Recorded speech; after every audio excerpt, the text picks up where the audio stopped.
لیے کہ ہمارے ذہن میں اسلام کا تصور مذہب کا ہے، دین کا ہے ہی نہیں. ہم وہی سمجھتے ہیں کہ نماز ایک تو یہ کہ ہمارے عقائد ٹھیک ہو، نماز روزہ حج زکوٰۃ کا تقاضا ہو، اور کچھ جو ہمارے سوشل کسٹمز ہیں، عیدیں منائے، جمعہ پڑھے، قربانیاں دیا کریں عید الاضحیٰ میں، بچے کا عقیقہ کرے، مردے کو دفنائے کفنائے، شادی ہو تو ایجاب و قبول کرائیں، پھیرے نہیں ڈلوائیں گے. بھئی یہ ہمارا دین ہے، ہمارا مذہب ہے. مذہب دین نہیں ہے، یہ دین کا تصور ہی نہیں. ہم اتنے خوگر ہو گئے محکومیت کے کہ دین کی اقامت کا تصور، دین کو غالب کرنے کا تصور ہمارے ذہن سے نکل گیا، ذہن میں ہے ہی نہیں. علماء کو بھی اجنبی سی بات لگتی ہے، یہ کیا بات کہہ رہے ہیں، یہ تو اجنبی سی بات ہے. اس لیے کہ ہمارے ذہن سے تصور نکل گیا. پہلے مسلمان بادشاہ تھے، ملوکیت تھی، وہ اسلام تو نہیں تھا. اسلامی نظام تو خلافت راشدہ کا تھا. ابو بکر اور عمر اور عثمان اور علی اور حضرت حسن کو میں مزید شامل کرتا. تب 30 برس بنتے ہیں جو حضور نے فرمایا تھا کہ یہ 30 برس خلافت رہے گا. بعد میں تو ملوکیت آ گئی. یہ بنو امیہ کے بادشاہ تھے، چاہے خلفاء اپنے آپ کو کہلوائیں. بنو عباس تو بڑے بادشاہ تھے، شہنشاہ تھے، بڑے محل بنائے تھے. اور یہی حال پھر جن کو ہم کہہ دیتے ہیں عثمانی خلفاء، یعنی ترک بادشاہ اور شہنشاہ، ان کا بھی حال یہی تھا. اسلام کہا. اس کے بعد آ گئے انگریز.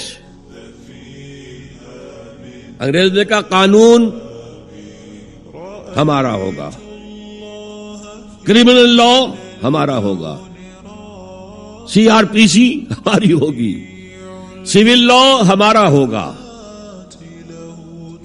نظام ہمارا ہوگا. ہاں نماز پڑھ سکتے ہو، روزہ رکھ سکتے ہو، ہمیں کوئی تمہارے مذہب سے کوئی دشمنی نہیں.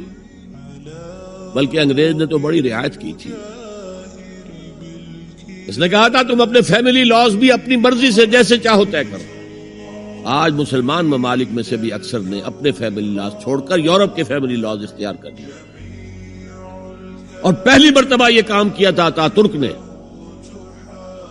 اور یورپ کے اخبارات نے پھر تنزیہ لکھا تھا کہ یہ عجیب قوم ہے، کہتی ہے کہ بہترین قانون ہمارے پاس ہے، اور حال یہ ہے کہ فیملی لاز بھی ہم سے مانگ رہے ہیں، رومن لا سے اخذ کر رہے ہیں فیملی لاز.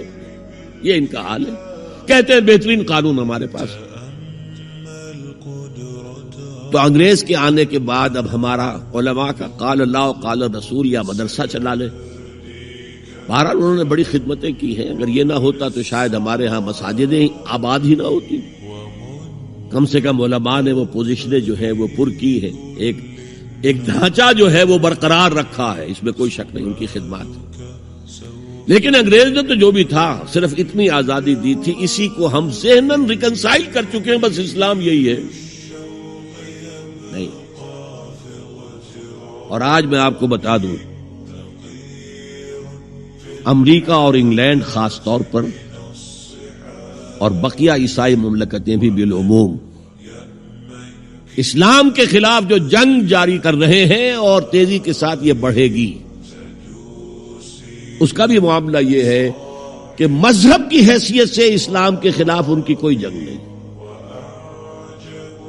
جب بش کہتا ہے کہ ہم تو اسلام کے خلاف نہیں، صحیح کہتا ہے، سچ کہتا ہے. وہ یہ کہہ سکتے ہیں you have come here, you have purchased churches and synagogues and converted into mosques, did we object? تم یہاں آئے، تم نے چرچ خرید کے مسجد بنا لی، سینیگاگ یہودیوں کا خریدا اور مسجد بنا لی، ہم نے کبھی روکا تمہیں؟ تم نمازیں پڑھتے ہو، ہم نے روکا؟ روزے رکھتے ہو، ہم نے روکا؟ بلکہ رمضان میں وائٹ ہاؤس میں ایک افطاری بھی دے دیتے ہیں تمہیں سیریمونیل. تمہاری عید ہے، بقرہ عید ہے، ہم کو کومیموریٹو سٹیمپس جاری کر دیتے ہیں، یہ عید کا جو ہے ڈاک کا ٹکٹ ہے اور یہ بقرہ عید کا ہے. تو مذہب سے تو ہمیں کوئی اعتراض نہیں، لیکن اسلام کا سیاسی، معاشی اور سماجی نظام nothing doing. We will not bear it. نظام ہمارا ہوگا اور سمجھ لیجئے یہ تاریخ نے پورا سرکل ایک گھیرا پورا کر لیا ہے۔ وہ جو مولانا حالی نے کہا تھا، اے خاصہ خاصان رسول وقت دعا ہے، امت پہ تیری آ کے عجب وقت پڑا ہے۔ وہ دین جو بڑی شان سے نکلا تھا وطن سے، پردیس میں وہ آج غریب الغربا ہے۔ کس شان سے نکلا تھا اسلام، اور آج بالکل ریورس ہو گیا معاملہ۔ اسلام نے یہ کہا تھا اسلام لے آؤ، ہمارے برابر کے بھائی ہو جاؤ گے۔ ہم یہ بھی نہیں کہیں گے ہم پرانے مسلمان ہیں، سینئر مسلمان ہیں، ہمارے حقوق زیادہ ہیں، تم نیو کمرز ہو، نو مسلم ہو، تمہارے حقوق نہیں، بالکل برابر۔ یہ نہیں تو اسلام کی بالادستی قبول کرو، چھوٹے ہو کر رہو، ہاتھ سے جزیہ پیش کرو، یؤتوا الجزیۃ عن ید وہم صاغرون، پھر تم یہودی رہو مذہب کے طور پر۔ نظام ہمارا ہوگا دین حق کا، وہ غالب ہم نے کرنا ہے۔ محمد الرسول اللہ بھیجے گئے دین کو غالب کرنے کے لیے۔ ہمارے اندر طاقت نہ ہو تو کیا کریں، مجبور ہے، لیکن طاقت ہو اور پھر دین کو غالب نہ کریں تو ہم تو غدار ہیں اللہ کے۔ لہذا کیا کہتے تھے، ایمان لے آؤ برابر کے ہو جاؤ گے، نہیں تو رہو تم عیسائی رہو، یہودی رہو، مجوسی رہو۔ ابھی شروع میں ان تین سے ہی معاملہ تھا، لیکن اسلام کی بالادستی نظام ہمارا ہوگا، باقی تم نیچے رہو۔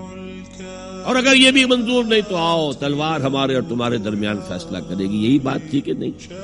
آج وہی بش ہے، نظام ہمارا ہوگا، اس نظام کے نیچے تم رہو، مسلمان رہو، ہندو رہو، عیسائی رہو، کچھ رہو۔ یہ بالکل برعکس کیفیت ہوگی۔ آج کا مسلمان جو ہے ان چیزوں سے اس لیے ذہناً غافل ہے کہ حضور کی اتنی تاکیدی حدیث، انی آمرکم بخمس اللہ امرنی بہن بالجماعت والسمع والطاعت والہجرت والجہاد فی سبیل اللہ، کبھی ممبر سے نہ سنائی گئی، نہ کبھی سنی گئی۔